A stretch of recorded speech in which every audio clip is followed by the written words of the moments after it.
La tua parrucca non sta mai ferma e non fa che spostarsi?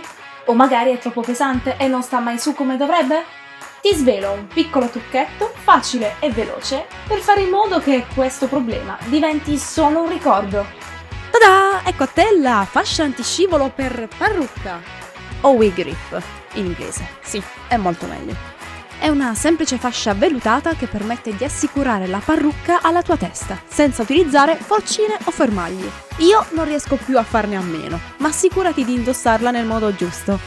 La parte anteriore è più larga e quella sulla nuca è più stretta. Fai quindi in modo che la targhetta sia posta sulla parte destra del tuo capo.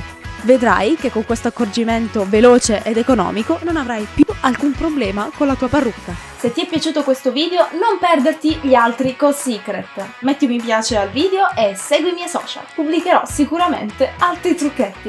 Alla prossima, Rughino!